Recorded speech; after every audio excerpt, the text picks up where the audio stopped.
Laurie with Violinist.com, and this is Joseph Szekely, and he is a cellist who specializes in electrics. So tell us a little bit. Here's my question. I have this violin, but I really don't have an amp for it at this point, and so I want to be able to play it. So what should I plug this violin into? Well, when we're talking about amps, it's really important to first ask the question, what is the right tool for the job?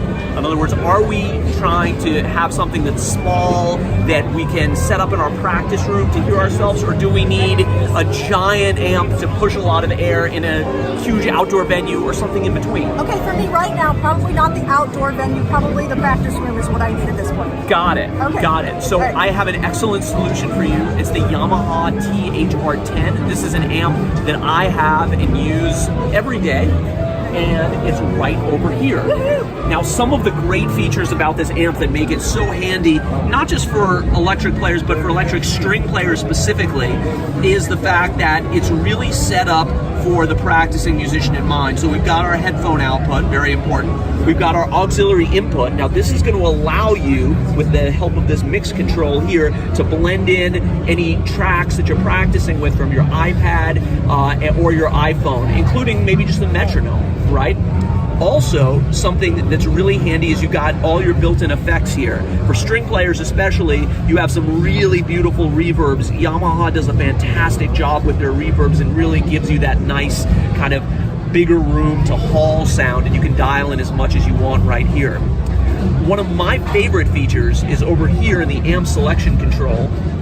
You can move this around. There's really no learning curve. You pick this up and immediately anyone can figure it out. And you've got different types of amps that they're emulating, from your crazy British distortion.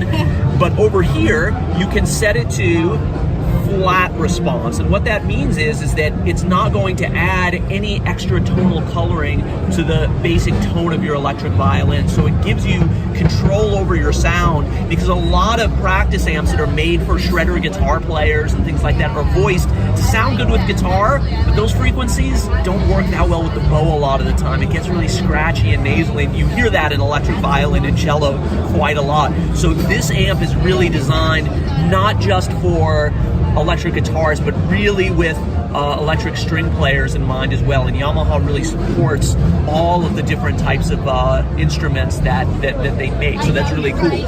One last extra benefit is we have right here, if you just hold the button here, we've got a little built-in tuner. So right before you plug in, or right after you plug in, before you start jamming, you can tune up your axe, which is pretty cool. This is pretty obvious, but like, where do I plug in my violin? Oh, input. I mean, I need a lot of help, so input. Here we go. Yeah, and this is also another thing that distinguishes this, is that this is a stereo speaker as opposed to just one speaker box. And stereo obviously is a lot nicer for especially the sound of our instruments that we want to hear kind of blending in the air. It even works with this aux jack. If you don't want to play along, you can just listen, and it's a great Bluetooth speaker that can just sit on your desktop or your countertop or your kitchen table, wherever you'd like to practice. Wow, cool. Thank you so much, Jacob. My pleasure.